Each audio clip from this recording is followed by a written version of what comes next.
جس کا ذکر صاف قرآن پاک میں ہے، سبحان الذی اسری بعبدہ لیلا من المسجد الحرام الی المسجد الاقصی۔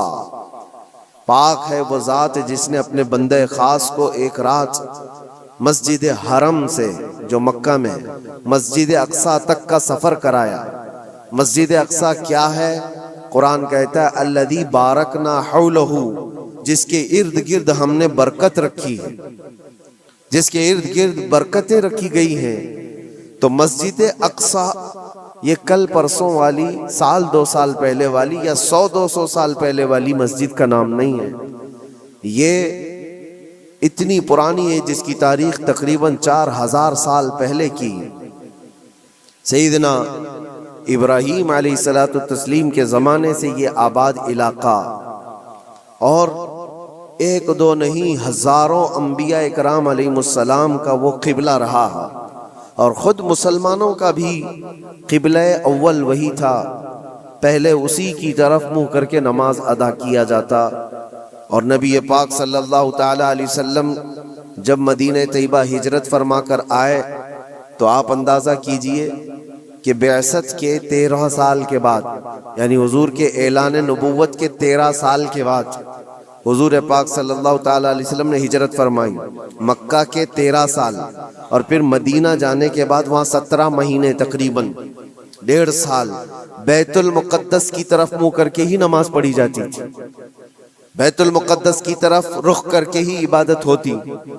اور 17 مہینے کے بعد پھر وہ حکم آیا، وہ بھی میرے مصطفیٰ کریم صلی اللہ علیہ وسلم کی خواہش پر، کہ آپ ظہر کی نماز ادا کر رہے تھے اور آپ کے دل میں یہ خیال آیا کہ ہمارا قبلہ بیت المقدس کی بجائے خانہ کعبہ ہوتا تو اچھا ہوتا۔ رب تبارک و تعالیٰ کی بارگاہ میں وہ خواہش کرتے ہوئے آسمان کی طرف نماز کی حالت میں حضور دیکھ رہے تھے، چہرہ آسمان کی طرف اٹھا رہے تھے، 2 رکعت ہو چکی تھی۔ تب اللہ تعالیٰ نے قرآن کی آیت نازل فرمائی نماز کی حالت میں ہی، قد نرا تقلب وجہک فی السماء فلنولینک قبلۃ ترضاها۔ اے محبوب، ہم آپ کا چہرہ اٹھانا دیکھ رہے ہیں آسمان کی طرف، اور عنقریب آپ کو اسی طرف پھیر دیں گے جہاں آپ کی رضا ہے، آپ کی جس میں خوشی ہے۔ اور پھر فوراً آیت بھی نازل ہو گئی فولی وجہک شطر المسجد الحرام۔ دیر کس بات کی محبوب، ابھی آپ اپنا چہرہ خانہ کعبہ کی طرف فرما لیں۔ بیت المقدس سامنے ہے تو خانہ کعبہ بالکل اپوزٹ میں۔ حضور اکرم صلی اللہ علیہ وسلم 2 رکعت کے بعد نماز کی حالت میں ہی گھوم گئے، اور اس کے بعد باقی کی 2 رکعت خانہ کعبہ کی طرف منہ کر کے پڑھائی۔ تو قبلہ تو جو بدلا وہ نبی پاک صلی اللہ علیہ وسلم کے زمانے میں 17 مہینے نماز مدینے میں پڑھنے کے بعد، لیکن اس سے پہلے بیت المقدس قبلہ اول رہا۔ بیت المقدس انبیاء اکرام کا مسکن ہے، تقریباً 30,000 کے قریب انبیاء اکرام علیہ السلام اس کے ارد گرد ہیں بیت المقدس کے، اور وہ اس کو قرآن پاک نے ارض مقدس کہا ہے۔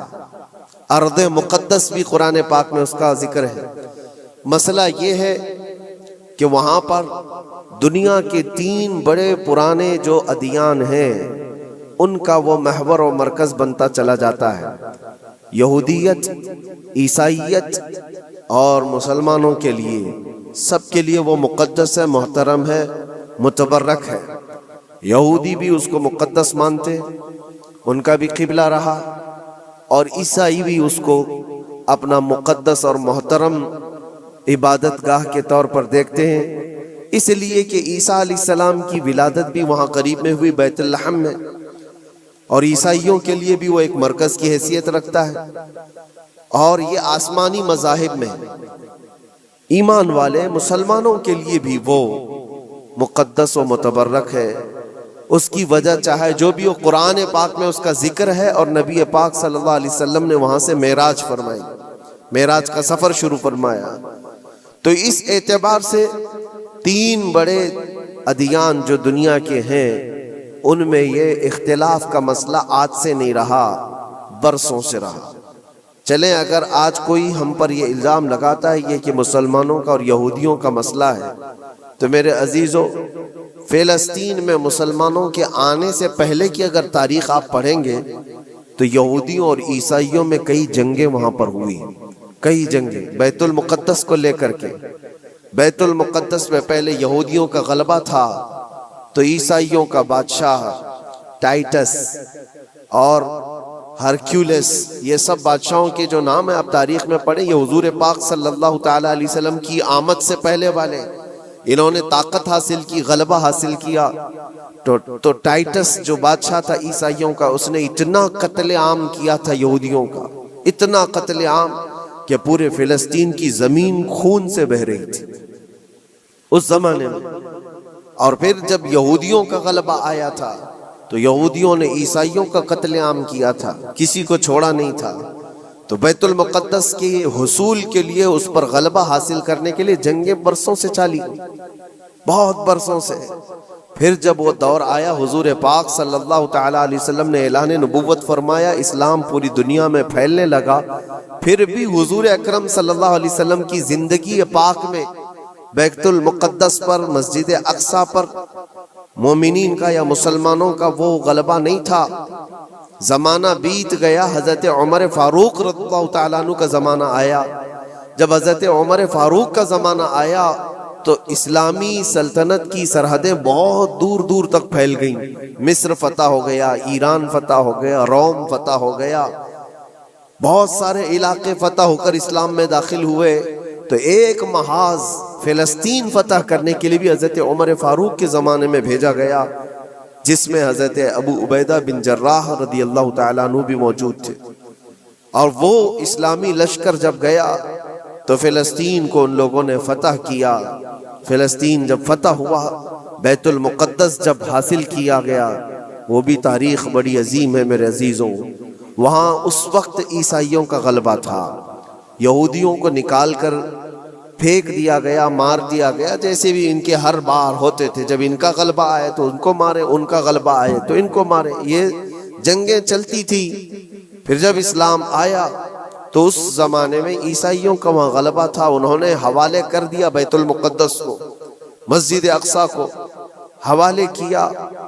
تو یہ بہت بڑی خوشی کی بات تھی. تو اس وقت وہاں موجود صحابہ نے حضرت عمر فاروق رضی اللہ تعالیٰ عنہ کو خط لکھا کہ آپ تشریف لائیں کہ بیت المقدس فتح ہو چکا ہے. اور یہ مسلمانوں کے لیے ایک بہت بڑی بشارت تھی، بہت بڑی عظیم خوشخبری تھی. اور سب انتظار میں تھے کہ امیر المومنین آئیں گے تو ان کے ذریعے سے یہاں پر نماز ادا کی جائے گی. حضرت عمر نے خبر پاتے ہی سفر شروع فرمایا تھا، لیکن وہ کس حال میں سفر کیا تاریخ میں موجود ہے. وقت کا امیر المومنین جس نے محاذ پہ محاذ چھیڑ رکھے تھے اور بڑے بڑی سلطنتوں کو زیر کر دیا تھا، لیکن بیت المقدس کے فتح ہونے کی خبر پا کر جب جانا تھا تو بہت لاؤ لشکر لے کر کے نہیں نکلے، اپنے ایک غلام اور ایک گھوڑے کے ساتھ نکلے تھے مدینہ طیبہ سے. اور وہ بھی اس حال میں نکلے تھے کہ غلام سے طے کر لیا تھا کہ 1 میل میں اس پر بیٹھوں گا، تو چلے گا، اور 1 میل تو بیٹھے گا اور میں اس رسی پکڑ کر چلوں گا. یہ دونوں میں طے ہو چکا تھا. اس طرح سے امیر المومنین سفر کرتے ہوئے فلسطین پہنچے تھے، بیت المقدس پہنچے تھے. حضرت عمر فاروق رضی اللہ تعالیٰ عنہ، یہ باتیں آج اس لیے بتا رہا ہوں کہ جنہوں نے خون کا بازار گرم کر رکھا ہے اور جو ہم پر یہ الزامات ہیں کہ تلوار کے زور پر علاقے حاصل کیے، تو حضرت عمر کی یہ سیرت بھی بتاؤ، یہ تاریخ بھی بتاؤ کہ فاتح قوم کس طرح سے جاتی ہے، اکڑ کر، لوگوں کو پکڑ کر نہیں. حضرت عمر جب بیت المقدس کے فتح کے بعد فلسطین آ رہے تھے، خبر مشہور ہو گئی، عیسائی بھی مسلمان بھی جو وہاں موجود تھے سب لوگ امیر المومنین کو دیکھنے کے لیے باہر نکلے تھے. اتفاق ایسا تھا کہ فلسطین جب قریب تھا تو سواری پر بیٹھنے کی باری غلام کی تھی، حضرت عمر کی باری رسی پکڑنے کی تھی. وہ رسی پکڑ کر کے وہاں قریب پہنچے تو لوگوں نے یہ سوچا جو سواری پر بیٹھا ہے وہ امیر المومنین ہے. لوگ سب اس کے پیچھے دوڑنے لگے تو وہاں موجود صحابی رسول حضرت ابو عبیدہ نے کہا، اے لوگو تم غلط فہمی میں ہو، سواری پر بیٹھا ہوا امیر المومنین نہیں، گھوڑے کی رسی پکڑا ہوا وہ امیر المومنین، وہ تو غلام ہے ان کا. لوگوں نے پوچھا ایسا کیسے ہو سکتا ہے، تمہارا اتنا بڑا عظیم بادشاہ اتنا بڑا سلطان وہ رسی پکڑ کر چل رہا ہو، کوئی غلام بیٹھا ہو. کہا یہی تو اسلام کا عدل ہے، فاروق اعظم کا عدل ہے. انہوں نے یہ طے کیا ہے کہ راستے میں دونوں برابر کے سفر میں حصے دار ہوں گے، تھوڑا آرام تم کرو گے، تھوڑا آرام ہم کریں گے. ان اخلاق کو دیکھ کر موجود کئی لوگوں نے اسلام قبول کیا تھا. حضرت سیدنا عمر ابن خطاب رضی اللہ تعالیٰ عنہ اسی موقع پر یہ بھی ارشاد فرماتے ہیں، لوگوں نے جب یہ دیکھا امیر المومنین امیر المومنین کہہ کر پکارا تو آپ کی آنکھوں میں آنسو آئے. فتح بیت المقدس کے موقع پر میرے عزیزوں ہو سکتا ہے کسی کا سینہ چوڑا ہو جائے کہ بیت المقدس فتح کر لیا ہے، اب ہم نے مسلمانوں کا قبلہ اول واپس آ گیا ہے. اس لیے کہ تاریخ میں پہلے سے موجود ہے اور بعد میں بھی کہ جس بادشاہ نے وہاں پر چڑھائی کی اور فتح کیا، غلبہ حاصل کیا، اس نے غرور کرورتا ایسی دکھائی کہ سارے لوگوں پر یہ دھوس جمانا چاہا کہ یہ میری طاقت کا نشہ دیکھ لو، میں جب طاقت سے چڑھائی کرتا ہوں تو کیا حالات ہوتے ہیں. سب کو جس بادشاہ نے بھی بیت المقدس پر چڑھائی کی ہے اس نے اپنا غرور اور اپنا گھمنڈ لوگوں کو دکھایا. یہ امیر المومنین عمر ابن خطاب تھے، جب بیت المقدس فتح ہونے کے بعد آئے تھے تو آنکھوں میں آنسو تھے اور روتے ہوئے لوگوں سے کہا، اے لوگوں میری کوئی حیثیت نہیں، میں تمہیں بتاتا ہوں میں خطاب کا بیٹا عمر ہوں. بچپن میں مجھ سے 2 بکریاں نہیں سنبھلی جاتی تھی، میرے باپ مجھے مارتے تھے، جب بکریاں میں نہیں سنبھال پاتا تو روز مار کھاتا تھا. اور آج اللہ کے فضل سے پورے علاقے مصر، یمن، عراق، ایران، روم، اب یہ فلسطین، عرب، حجاز، تقریباً آج کی 6 کنٹری جس کا رقبہ 36 لاکھ اسکوائر کلومیٹر کے آس پاس ہوتا ہے. حضرت عمر کہتے یہ پورا علاقہ آج تنہا عمر اس کو ہانک رہا ہے اور ہماری نگرانی میں ہے. اس لیے نہیں ہے کہ خطاب کا بیٹا عمر ہے، اس لیے کہ محمد عربی کا غلام عمر ابن خطاب حضور اکرم صلی اللہ تعالی علیہ وسلم سے وابستہ ہوں تو اللہ تبارک و تعالیٰ نے یہ طاقت و قوت اور یہ غلبہ عطا کیا ہے. ایک مختصر سی تاریخ میں آپ کے سامنے رکھتے آ رہا ہوں. پھر حضرت عمر فاروق رضی اللہ تعالیٰ عنہ کے فتح کے بعد بیت المقدس میں تقریباً 200 سال تک اسی طرح کا معاملہ رہا. پھر ڈھیلا ہو گیا، پھر عیسائیوں کا غلبہ آیا، عیسائیوں نے دوبارہ بیت المقدس کو حاصل کیا. پھر وہ بھی 100 سال کے اوپر زمانہ بیت گیا. پھر بیت المقدس کے حصول کے لیے جگہ جگہ مسلمانوں میں بہت سارے محاذ نکلے، لیکن اللہ تعالیٰ نے دوبارہ فتح بیت المقدس کا صحرا سلطان صلاح الدین ایوبی کو عطا فرمایا. وہ ایک جرنیل تھے، اسلام کے نڈر تھے اور بہادر، عظیم بہادر، جنہوں نے عدل و مساوات تو ایسے کیے ہیں. عیسائیوں نے بھی آج اپنی کتاب میں لکھا ہے، ہم نے ایسا کوئی سپہ سالار دنیا میں دیکھا نہیں جیسا صلاح الدین تھا. صلاح الدین نے اپنے نفس کے لیے، اپنی ذات کے لیے کسی ایک کو بھی مارا نہیں، کسی ایک کو بھی بندھک نہیں بنایا. بے شمار لوگ جو عیسائی تھے وہاں پر ان کو مال جائیداد جو چاہیے وہ سب دے کر کے آزاد کیا ہے.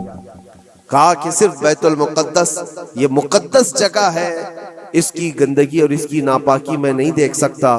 باقی جب بیت المقدس فتح ہوا تھا صلاح الدین کے زمانے میں تو اس وقت عام اعلان تھا جس کو جو لے جانا ہے لے جائے.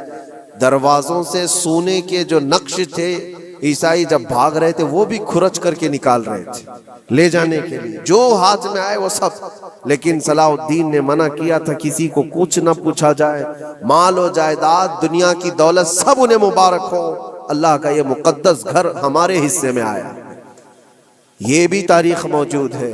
اور صلاح الدین ایوبی، سیدنا عمر ابن خطاب رضی اللہ تعالیٰ عنہ کے زمانے کی یہ فتح یابیاں یہ دور اسلام میں ہے مسلمانوں کے لیے.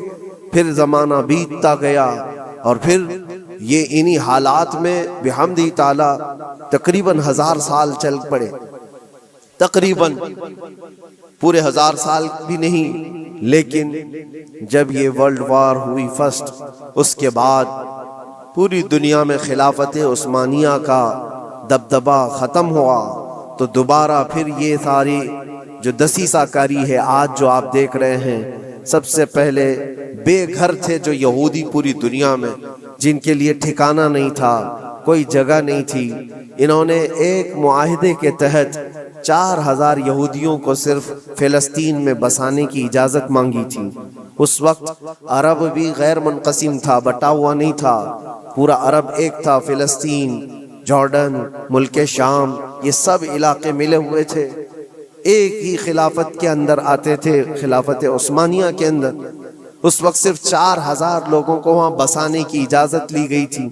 اس کے بعد پھر 4000 لوگوں سے یہ آبادی بڑھتے ہوئے دنیا کے ہر کونے سے یہ مائیگریٹ کرنا شروع کیے، ہجرت کرنے لگ گئے، اور دھیرے دھیرے دھیرے کرتے کرتے 1912 سے لے کر 1947 تک ان یہودیوں کی جگہ جگہ سے ہجرت ہوئی، اور وہ جا کر کے اس جگہ جمع ہوئے، اور آج جو ایک خطہ آپ دیکھ رہے ہیں اسرائیل نام سے، حقیقت میں اسرائیل نام سے کوئی وجود ہی نہیں تھا، وہ پورا فلسطین تھا، پورا فلسطین۔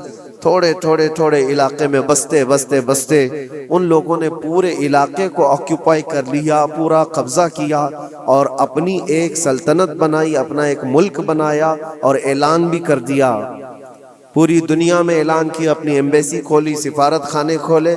لیکن حیرت کی بات ہے کہ فلسطین کو ایسا دبا دیا گیا، اب اس کی اپنی کوئی حکومت نہیں، اس کی اپنے کوئی اختیارات نہیں، وہ نام کے لیے ایک علاقے میں بس سمٹ گئی ہے، اور ایک چھوٹا سا علاقہ اب بچ گیا ویسٹ بینک کا اور غزہ کا، جہاں آج لڑائیاں ہو رہی ہیں، جہاں بم بارود برسائے جا رہے ہیں، یہ تھوڑا سا علاقہ بچا رہ گیا ہے۔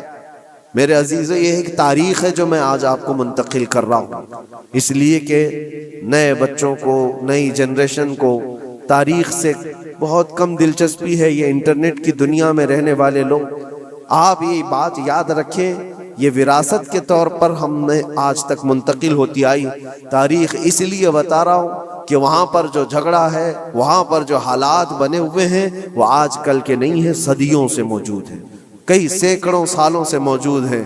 اور اللہ کے نبی صلی اللہ علیہ وسلم کی ایک بشارت بھی سنا کر جاتا ہوں۔ نبی پاک صلی اللہ علیہ وسلم نے فرمایا، میری امت میں ایک جماعت ایسی رہے گی قیامت تک جو بیت المقدس کی حفاظت کے لیے لڑتی رہے گی، اور ان کے مخالفین کا دھوکہ دینا، ان کے مخالفین کا ان پر حملہ کرنا ان کو کچھ نقصان نہیں دے گا، وہ ایمان پر ویسی ہی جمے رہیں گے۔ یہ حضور پاک کی بشارت ہے۔ نبی پاک صلی اللہ علیہ وسلم نے فرمایا ہے کہ وہ دمشق یا بیت المقدس کے آس پاس لوگ ہوں گے، اپنی جانوں کا نذرانہ دیتے، اور حضور نے یہ جب گارنٹی دے دی تو پھر کہنے کی کیا بات ہے۔ حضور نے فرمایا قیامت تک وہ جماعت حق پر قائم رہے گی۔ کسی اور کے لیے اتنی گارنٹی ملتی ہے؟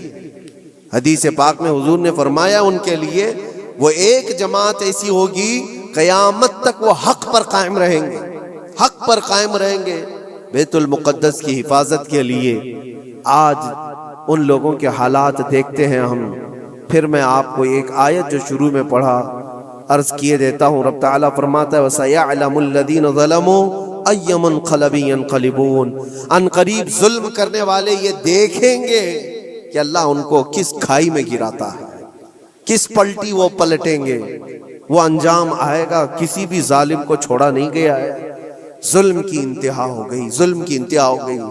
حیرت ہوتی ہے یہ دنیا آج جو نیوٹرل بنتی ہے، سیکولر بنتی ہے، ان کی زبانوں میں کیا دہی جم گیا ہے۔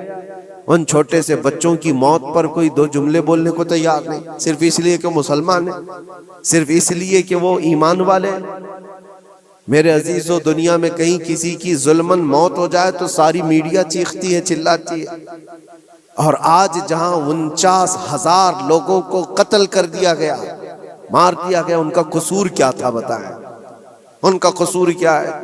جنگ جس سے چل رہی ہے اس جماعت کا تو کوئی نشانی نہیں ملتا۔ جس جماعت کے ساتھ، جس تحریک کے ساتھ، جس تنظیم کے ساتھ یہودیوں کی جنگ چل رہی ہے، اس تنظیم کا کون مر رہا ہے، اس تنظیم کے کتنے لوگ مارے جا رہے ہیں، اس کا کوئی حساب نہیں۔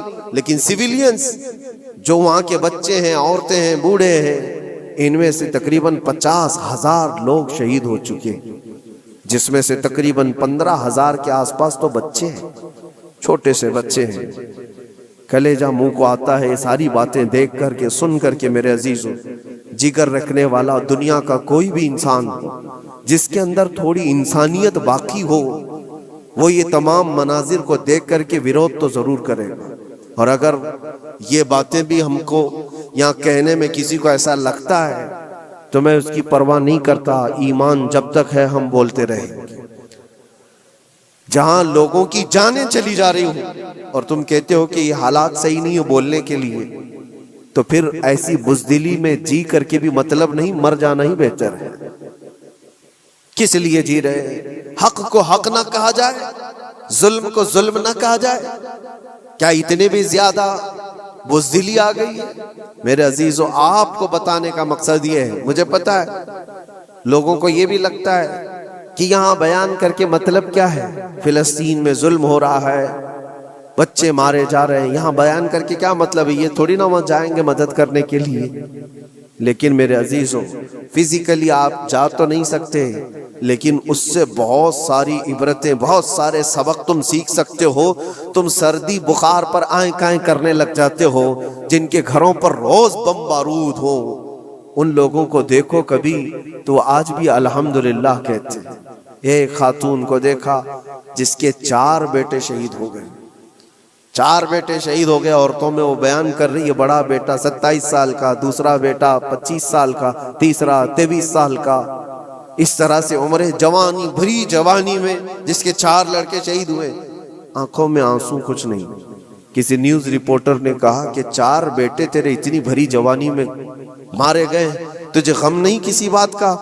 کیا بہترین جواب دیتی ہے وہ خاتون، کہتی ہے جس کا ہر بیٹا جنت میں پہنچ چکا ہو اسے غم کس بات کا؟ کیونکہ اللہ کا وعدہ ہے، میرے نبی کا وعدہ ہے، وہ شہید ہیں اور شہید جنت میں ہو چکا ہوتا ہے، اور شہید کو اس کی موت سے پہلے اس کا جنت میں ٹھکانہ دکھایا جاتا ہے۔ وہ خاتون کہتی ہے روتی اس وقت جب میرا بیٹا تاش کے پتوں پر بیٹھا ہوتا، شراب کے اڈے پر گیا ہوتا، بہک کر کے کہیں بگڑ گیا ہوتا، تو پھر دل پر افسوس ہوتا کہ میرا بیٹا راستہ بھٹک چکا ہے، میرا بیٹا عیاشی میں جا چکا ہے۔ لیکن جس ماں کو یہ یقین ہے کہ اس کے جیتے جی اس کا بیٹا جنت میں پہنچ چکا ہے، تو پھر غم کس بات کا؟ میں تو ان کے صدقے میں دعا کرتی ہوں کہ مولا ان کے راستے مجھے بھی وہاں تک پہنچا دے۔ یہ ایمانی جذبہ ہے میرے عزیز، ایمانی جذبہ ہے۔ اللہ تعالیٰ نے انہیں صبر دیا ہے۔ تو میں یہ چیزیں اس لیے بتا رہا ہوں کہ آپ چھوٹی مصیبتوں کو بہت بڑی بنا کر کے سمجھتے ہیں کہ حالات بہت خراب ہیں۔ ایسے حالات خراب ہیں آپ کے پاس؟ آپ کے لیے وہاں پر کل کی بات ہے، جو لوگ مدد پہنچانے کے لیے گئے تھے ان کی آنکھوں میں آنسو، کہتے خرید کر کے دینے کے لیے بھی پانی نہیں ہے، صاف پانی پی نہیں سکتے، کھانا کھانے کے لیے دکان ہی نہیں ہے، کہاں بکے گا، کہاں سے آئے گا، بہت سارے حالات۔ لیکن ان قسم پرسی کے عالم میں ان کا ایمان سلامت ہے۔ یہی تو نبی پاک صلی اللہ علیہ وسلم نے فرمایا، پوری دنیا ان کے خلاف ہو تو بھی ان کا کچھ نہیں بگڑے گا۔ موت آ جانا اس کو بگڑنا نہیں کہتے، گھر ٹوٹ جانا اس کو بگڑنا نہیں کہتے، ایمان چلا گیا تو اس کو بگڑنا کہتے ہیں۔